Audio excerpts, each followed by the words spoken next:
You know, I love testing out new perfumes, or new to me perfumes.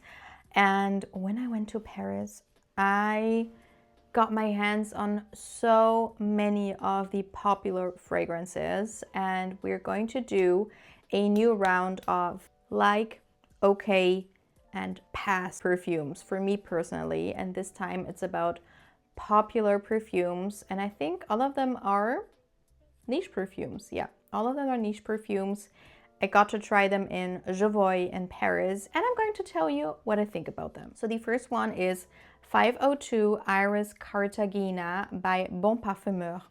This is a perfume house that I like a lot, and this one has main accords of woody, warm, spicy, and powdery. You don't really hear a lot about this perfume house in my opinion, but this one was quite hyped up. The top notes are cocoa, rum, petit grain, and mandarin. The middle notes are iris, sandalwood, vanilla, and cedar. And the base notes are papyrus, coffee, vetiver, and sugarcane. And this perfume reminds me of Section Says. It smells a lot like Ooh La La by Theo Cabanel and Palo Santo by Carna Barcelona. And this is exactly what I would tell you. This is definitely an iris scent. It strongly reminded me of the deep DNA of Dior Homme, which is my husband's all-time favorite perfume, the original one.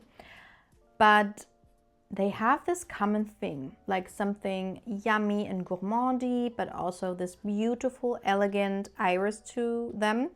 But then this one goes into another direction. It's a lot more dry and powdery, but it also has something smooth and almost like velvet or silky like to it. It's something that I would exclusively wear in wintertime, I would say. It's not like super heavy, but it has this dense character to it. But it's so incredibly well made, so smoothly blended, and it's just an iris, I would say cacao perfection. It's so, so beautiful. To me, it's mainly cocoa, iris, sandalwood, vanilla, and then maybe like the papyrus, vetiver, cedar combination, which gives it like a woody base, but it's not super woody. To me, it's mainly about the iris, vanilla, sandalwood concoction with the more powdery cocoa powder. And also the performance was really, really good. I had it on a test strip, and this test strip smelled for days. So this one, as you can tell, is a strong like. And then the day had come. I have never tried Levant by Ormonde, and so many people love this perfume. It's their signature, and I never got my hands on it. Every time that I see Ormonde, they never have Levant in the stores. I don't know why. I thought this was like a bestseller, but I don't know. Main accords are citrus, white floral, and floral. Top notes are tangelo. What is that? Mandarin orange, bergamot, rose. Middle notes, orange blossom, peony, jasmine, lily of the valley. And the base notes are musk, cedar, and amber. And of course, a lot of people say it smells like fleur narcotique and valaya. Also, I think Neroli Amara by Van Cleef & Arpels, yes. So yeah, it smells like those. To me, this one is the most subtle, quiet, smoothly blended one out of them. I like the Ormonde DNA a lot. I feel like they're British elegance and subtleness to a T. They're always quite timeless and, as I said, a little bit more quiet. They don't have to be really loud, but they are still so, so well made. Never boring. And this one is a DNA I like a lot, but those other perfumes can be a little bit loud and too much and headache inducing. And to me, this one is the most easy to wear. So I did not get it when I went to the store because I have those other perfumes, but if I use up one of them, I feel like that is definitely the one that I would purchase then. So this one is a strong like. Then I'm not too sure because on Fragrantica the bottle looks very different, but I think I tested New York Fifth Avenue by Fragrance du Bois. And I tell you this because someone said that this smells like New York during the Christmas season. And so I was so intrigued by that description. The main accords are rose, woody, and musky. And the top notes are rose and bergamot, middle notes caramel, cypriol oil, violet, and base notes are cashmere wood, vanilla, musk, and guaiac wood, which to me doesn't really sound Christmassy or New York-like. And I was so disappointed by it. A lot of times this perfume house is like very all over the place for me. Some of them are so smooth and quiet. Some of them are super potent, more classic leaning, or even a little bit more outdated to me. And this one was definitely that to me. So this was a very dark, ambery, quite dusty rose scent. It was not Christmassy at all. Like Christmas to me is like Christmassy sweets on the Christmas market, or like fur or the greenery of the Christmas season, something like it. But this one did not smell like New York to me at all. More like, I don't know, Paris in the 90s or something like that. I don't know. But I was just really disappointed. It was really, really strong and it was just not my cup of tea. Oh my God, someone says in the comments, Grandma plus baby powder. I just can't get into it. It wasn't me, but it could have been me. So this, unfortunately, is going in the pass section. Then we have The Ghost in the Shell by Etat Libre d'Orange. I wanted to try this perfume for such a long time, but again, every time I see the perfume house in a niche perfumery, they never have this perfume. So this one has main accords of like tonic, citrus, and floral, which I don't know if I would say it smells like tonic to me. But the top notes are aqual, yuzu, and hexyl acetate. Oh my God. The middle notes are milk, skin, jasmine, and mugain, which seems to be a floral. A captive floral molecule by Maine. Natural and synthetic, popular, and weird is the description. Okay. And then we have the base notes of organox, vinyl, guaiacol, and moss. So you can see it's extremely molecule-like and synthetic. And it does smell like that, but I liked it a lot. I tested out another one as well that was really, really popular, but this one, wow. For some reason, it just grabbed me. This to me was a perfect clean scent that did not smell like all of the clean scents. My best friend was in the store with me and it was not the clean scent she likes. She likes more like rosy, clean rose scents.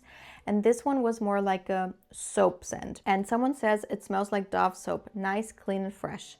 And that is exactly what it smells like to me. It's not just simple Dove soap, but it smelled like a white classic soap. But I would say maybe more so in a Parisian luxury hotel. Someone else says, from my POV, this smells like the lobby of Shangri-La. I don't know about that, but to me, it was just nice. Do I want to pay that money for like a nice soapy scent? I'm not too sure. I did not buy it on that day, but I did think about it and I smelled it over and over again on my skin and I liked it a lot on my skin. Those synthetic perfumes a lot of times are just too much for me, but this one was very, very subtle, very smooth. I think it's because of the skin accord and the milk accord. It wasn't like a tonic, milky gourmand scent whatsoever, but more so like a skin scent. It smelled like clean, fresh skin after the shower, and you know how much I like that. So this one is a strong like for me. Then another one that I smelled, but I smelled it in Madrid in Spain. This is Gozo by Jeroboam, which is, I guess, the most popular one from this brand. And I liked some of the other ones, but this one I was very surprised by. The main accords are warm, spicy, woody, and tuberose. And the top notes are tuberose, saffron, and bergamot. Middle notes, cedarwood, violet, and geranium. And base notes, patchouli, white muscat, and broxen. I have to tell you, I always hear about it in videos. I never looked at the notes before. So when I went into the store and I smelled it, I had no idea about the notes, but it smells exactly like that. In the videos I saw, people said it was the most perfect vanilla scent. It was a little bit spicy, a little bit intriguing. I couldn't really see what they meant because this is not a vanilla perfume. It's not a vanilla perfume. And I'm like, did I hear something wrong? But no, I looked into the videos again and they said it's like a beautiful gourmand vanilla perfume. And now I'm really confused because this one, no, it's actually a quite classic perfume that you would find, I would say so, in the 90s, maybe 80s, 90s. It's white florals, it's quite spicy, it's powdery, very powdery actually. And it has this floral aspect to it that just is to me a little bit outdated. And I can smell the patchouli and it's not a bad scent, but it's not my thing at all. And it's so funny because I looked at the comments because I was so confused.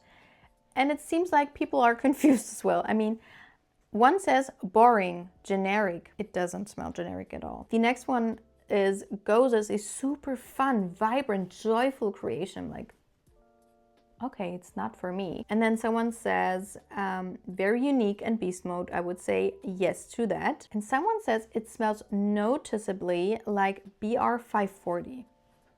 So sometimes I smell those perfumes and I'm like, do we smell the same thing? It's so crazy. But we talked about it in Paris with other perfume enthusiasts and we all smelled something different in all of the perfumes. It was really crazy. But I don't know. The comments are from disgusting to unique to my favorite to whatever. So for me, this was a pass. Let's just put it out there. And the last one is Calda by Libre. And this perfume house, I hardly ever hear anybody talk about, but they had it in Bois as well. So I smelled this one. The main accords are fruity, sweet, and white floral, and the bottle is like a almost matte pink bottle. Looked beautiful, and that is the reason why I smelled that one. The top notes are strawberry, cassis, champagne, and lychee. Middle notes, jasmine and lily of the valley, and base notes are cotton candy, amber, musk, and vanilla. And I saw it and I straight up thought, okay, it's going to be a Delina. And people say so many different things about this one. I don't know. To me, it's definitely a cousin to Delina. It's not an alternative. It's not a rosy scent, but you still have this DNA of something sour and fruity, super fruity and sweet, and then more elegant classic florals with a more musky, dense base. This is not a super light and airy perfume. It has some density to it, but I love the champagne aspect. It had something bubbly to it, but not too much. A lot of times it's just too much for me. But this one was such an easy, beautiful take. To me, it was quite creamy and almost milky, and a beautiful, beautiful scent. It was such a surprise for me, and it's definitely on my wish list. So this one is a strong like. Performance was also quite good. I smelled the test strip for days with this one. So that was it. Let me know if you liked the video idea. Did you test out those perfumes already? What do you think of them? Or maybe you have some of them in your collection, or you hate them, whatever. Let me know in the comments, and I'm going to talk to you in my next video. Bye.